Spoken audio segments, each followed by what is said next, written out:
to pay back that debt. So it's quite fun. Okay? Need for sensitivity and understanding. Need for sensitivity and understanding of cultural and religious norms when managing grief. You need to understand the norms. You don't have to understand everything. This is one thing which I really want to put forward. You don't have to understand everything of that religion. The important thing is, as long as they lead and you understand the norms, you're fine. Okay? Unlike the dual process model, which suggests grievers alternate between loss and orientation and restoration orientation, with both orientations a necessary part of grief work, the findings of this research suggest that the collective culture of the East, especially from the Buddhist and Hindu perspectives, the rites and rituals focus on loss and restoration simultaneously. The rituals and rites, especially the sharing of the dana, some of the rites and rituals from Hinduism and Buddhism, particularly these two religions, actually do it together. Because you are involved in a social restoration process and you are involved in a grief process at the same time. So, I mean, it may be minute differences, we're not going to count 1 minute, but basically it's the same thing. The Buddhist transfer of merits and offering of Hindus to feed the needy as part of their funerals address both orientations. Among Hindus, there is a necessary for you to do charity. It is necessary for you to feed some people, and feeding these people is both for your soul as well as for the person who are doing it. So it's a social goal as well as a grief goal. So I'm feeding somebody in your name. It's sad, but it's part of the process. Okay? Group sessions need to be conducted without members being left out, without imposing upon individual beliefs of others, or getting derailed by religious hot topics.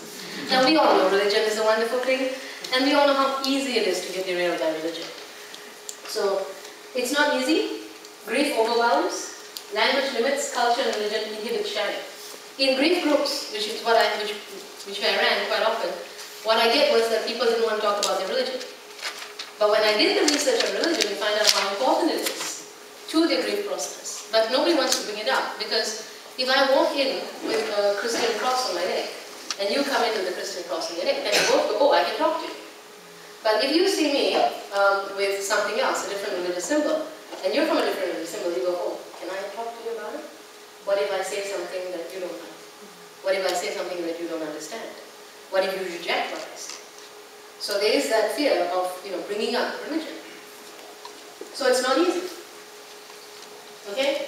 So this is why metaphors, I think when you're working with grief groups, it's important to speak in metaphors. Metaphors speak on many levels. It frees people in groups to individually have a sub-point of the discussion.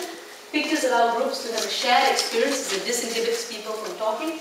The pictorial images depicted in cards are highly symbolic. Okay, and that's some of the stuff that you have. So, this is from the research, and these are images that were let in, which are generalized metaphors, and these are metaphors in my cards, which are basically, I'm being overwhelmed, I'm drowning, I'm alone in the middle of nowhere.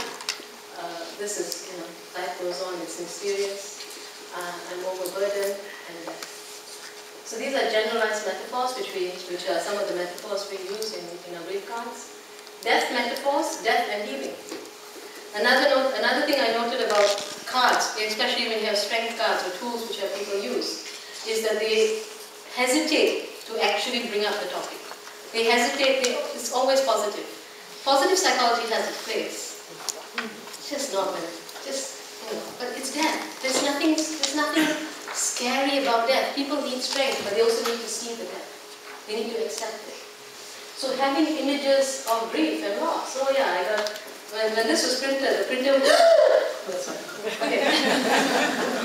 Alright? But all these are pictures that we use in the cards, and they're pictures of healing, and people will choose or not choose as they so like. It is their choice to bring it up. Okay? And cultural metaphors. Okay, some of you may recognize these from some of the cultures. The tortoise is very much part of Buddhist culture, or for other people the tortoise could be their pet. So that's a nice thing about this, there are no words in the pictures, it's just a picture. You get to see whatever you want to see from it. But I can give you the culture for each one. Butterflies or moths are very important in Chinese culture, because on the 4th day it represents the soul. So people actually look for butterflies and moths on the 4th day of their prayers. Okay?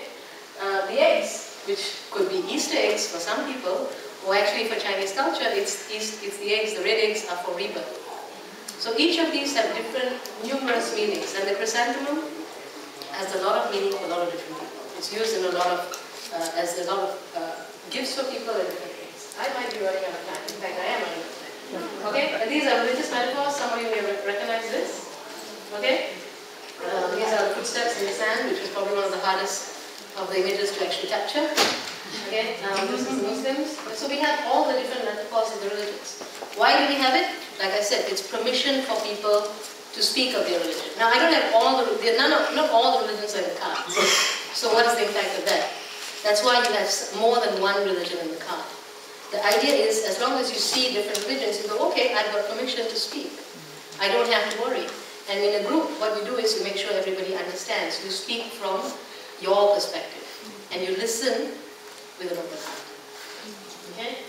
So, this is a direct quote, so forgive the English. I know he is there. If you think death is removing, completely wiping out somebody's existence and soul, then you should grieve. So this was someone's perception of death. As long as the person's soul continues, I don't have to grieve so much. As long as the soul continues, I can continue with this person. Okay? So I do believe I'm out of time. So is there any more questions? Then we have one question maybe, and then we'll shoot off the call.